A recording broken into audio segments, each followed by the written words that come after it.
The city sleeps, but some of us don't. We're the guardians of the night, the watchers on the walls of silent office buildings, deserted hospitals, and lonely gas stations. We see things the daylight world would never believe. My name is... well, my name doesn't matter. What matters is the story I need to tell.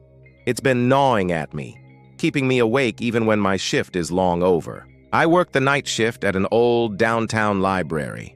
It's a beautiful place by day, full of light and the quiet rustle of pages. But at night, it's a different beast entirely. It started subtly, a book falling from a shelf in a distant aisle. I'd chalk it up to gravity, a loose binding. Then it was the whispers.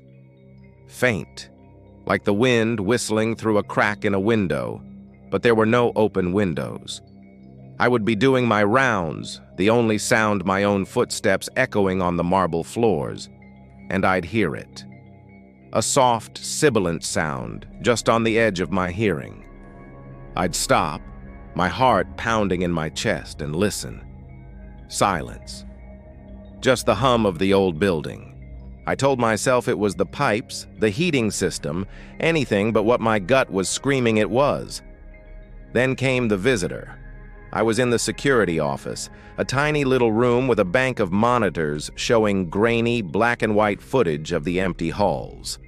It was around 3 a.m., the dead hour, when the world feels like it's holding its breath. I was sipping my lukewarm coffee when I saw movement on monitor 4, the one for the main reading room.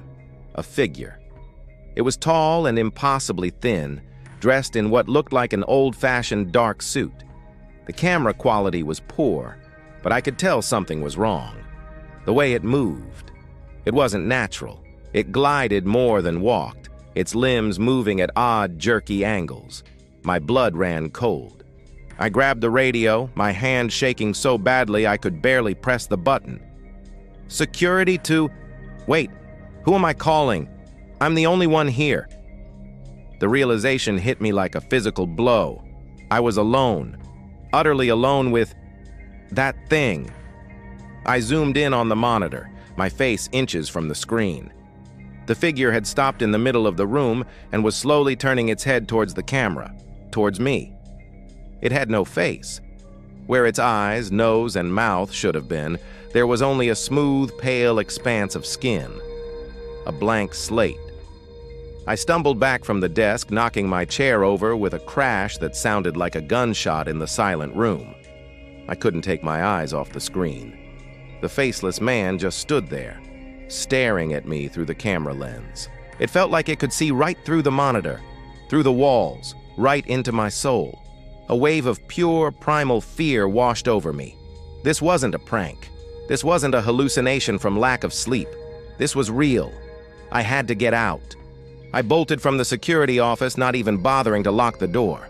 My only thought was the front entrance, the heavy oak doors that led to the street, to safety, to the sane world of streetlights and passing cars. I ran through the darkened history section, the rows of books like silent, judging monoliths. Every shadow seemed to move, to twist into that tall, thin shape. The whispers were back, louder now, swirling around me, sounding like dozens of voices all murmuring at once. I could almost make out words, but they were in a language I didn't understand, ancient and guttural. I didn't dare look back. I just ran. The main reading room was between me and the exit. I had to cross it. I skidded to a halt at the arched doorway, peering into the cavernous space. It was empty. The monitor had shown it there, right in the center. But now there was nothing.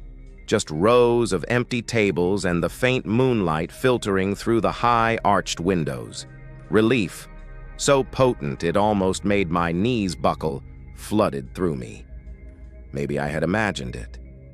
Maybe the stress, the isolation, maybe it had all finally gotten to me. I took a tentative step into the room, my footsteps echoing loudly. And then I heard it. A soft, scraping sound. It came from directly above me. I froze, my breath catching in my throat. Slowly, ever so slowly, I tilted my head back and looked up. It was there, clinging to the high, vaulted ceiling like some grotesque insect. The faceless man. Its head was craned down at an impossible angle, its blank face looking directly at me. I didn't scream.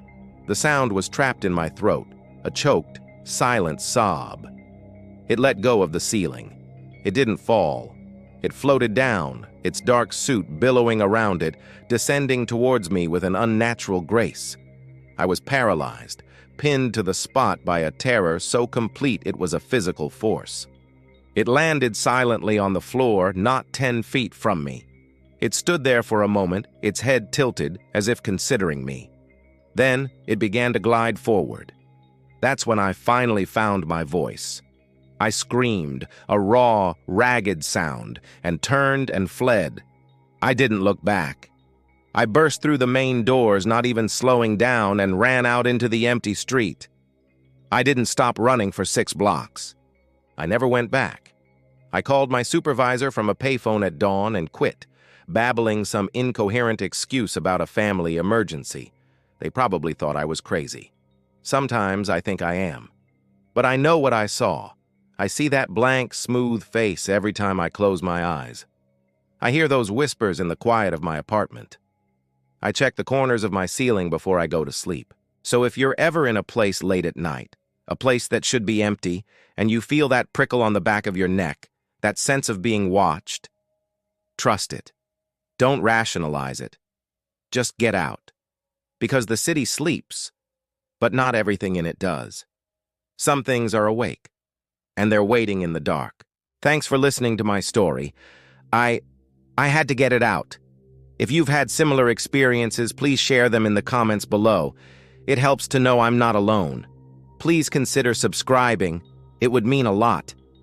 Stay safe out there.